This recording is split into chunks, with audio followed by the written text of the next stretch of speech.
क्या ये वाकई मुमकिन था कि पहले से तैयारी कर लेते, या बहुत ज़्यादा इसमें इन्वॉल्वमेंट लगता है हर एक चीज़ का, और इसलिए समझा जा रहा था कि ये किया जाए ना किया जाए, क्योंकि ये वेव भी प्रिडिक्टेबल तो होती नहीं है।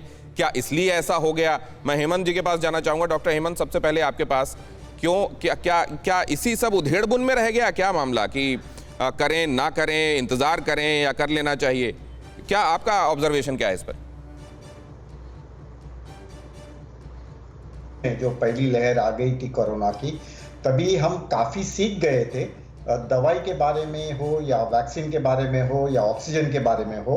बम्बई शहर पूरा जो कोविड अस्पताल है, फील्ड हॉस्पिटल्स है और मेजर मेडिकल कॉलेजेस है, वहाँ हमने डबल कैपेसिटी ऑक्सीजन की कर दी थी। हमारे पास 11,000 किलोलीटर की एक टंकी थी क्रायोजेनिक ऑक्सीजन, वो हमने दिसंबर महीने में डबल करके 13,000 मेट्रिक टन की बना दी थी। तो ऑक्सीजन की कमी तो हमने पिछले साल 2020 में पूरी की थी।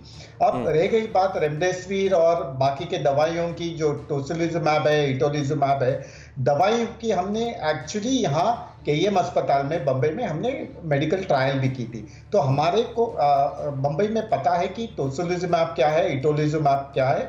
सभी ट्रीटिंग फिजिशियंस को पता है कि ये दो दवाई कब यूज करनी है और रेमडेसिविर कब यूज करना है। ठीक है।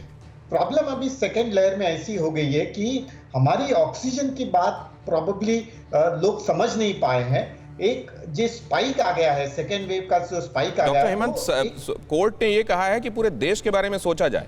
अभी आप केईएम अस्पताल का हवाला, क्योंकि आप वहां काम करते हैं तो जाहिर है वहां के बारे में आप बता सकते हैं, लेकिन आपका ऑब्जर्वेशन देश के बारे में क्या है, ये जानने में ज्यादा अभी दर्शकों की दिलचस्पी है, तो इसको लेकर मैं आपके पास एक बार फिर से आऊंगा। लेकिन अभी डॉक्टर साल्वे के पास मैं जाने वाला हूं। डॉक्टर साल्वे, कोर्ट्स के इंटरवेंशन के बाद आपका ऑब्जर्वेशन क्या है? चीजें बदली हैं, जल्दी बदली हैं, सकारात्मक बदली हैं?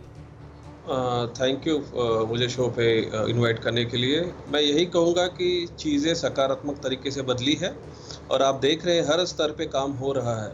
एक बात बिल्कुल ही सही है कि जो सेकंड वेव आई है, इट वाज टोटली अनएक्सपेक्टेड तरीके से आई है। जिस सेकंड वेव आनी थी ये सबको पता था, क्योंकि इस तरीके के पैंडेमिक्स में, इन्फ्लुएंजा रिलेटेड पैंडेमिक्स में वेव्स आती है जो वल्नरेबल पॉपुलेशन इन्फेक्ट होते हैं। लेकिन जिस तरह से वेव आई है, मेरे ख्याल से 2-3 फैक्टर्स की वजह से, म्यूटेशन, रिलैक्सेशन और 2-3 फैक्टर्स की वजह से, लार्ज गैदरिंग्स की वजह से ये वेव रैपिड तरीके से बढ़ी है, जिसकी वजह से एकदम गवर्नमेंट भी टेकन अ बैक, जिसको कहते हैं, एकदम पीछे हट गई, झटका जैसे लगता है वैसे हुआ है। हॉस्पिटल ओवरवेल्म हुए हैं। हमने कुछ सीखा है पिछले साल। फर्स्ट वेव में कोविड गाइडलाइंस बनी है, कोविड अप्रोप्रिएट अस्पताल बने हैं, कोविड अप्रोप्रिएट बिहेवियर इनकलकेट करने की कोशिश हुई है सरकार द्वारा। लेकिन एक चीज़ जो मैं कह रहा हूँ, जो कम्युनिकेशन की कमी है। किसी भी पैंडेमिक में रिस्क कम्युनिकेशन करना बहुत ही क्रिटिकल होता है। पॉलिसी मेकर्स द्वारा, स्पेशलिस्ट द्वारा, रिसर्चर्स द्वारा, उस कम्युनिकेशन में हम कहीं पीछे छूट गए हैं। हमें ये देखना चाहिए, ट्रायल सिस्टम हमें अपनाना चाहिए, कौन से मरीज़ कहाँ ट्रीट किया जा सकता है, कौन से मरीज़ को अस्पताल लाने की ज़रूरत है। इसकी जानकारी लास्ट में जो पॉपुलेशन में जो इंसान खड़ा है उस तक पहुंचने की बहुत ज़रूरी होती है। लॉकडाउन डॉक्टर हर्षल, ये कोशिश तो हम लोग लगातार कर रहे हैं अपने स्तर पर, आपके साथ रोज बात करके, TV9 पर, भारतवर्ष पर आप बैठते हैं, लोगों से बात करते हैं, लेकिन ये दूर दराज के लोगों तक, जिनके पास डॉक्टर्स के नंबर नहीं होते, वो कैसे अप्रोच करें, उनको कैसे जानकारी मिले कि उनको घर पे रहना है कि अस्पताल पहुंचना है? बहुत बड़ी बात आप कह रहे हैं, लेकिन ये तो क्योर के लेवल पर आप कह रहे हैं। प्रिवेंशन के लेवल पर, वैक्सीनेशन के मामले में कहां खड़े हैं हम? स्पुतनिक आ तो गई, कब लगेगी, कब से लगना शुरू होगा? कोर्ट का भी यही सवाल है।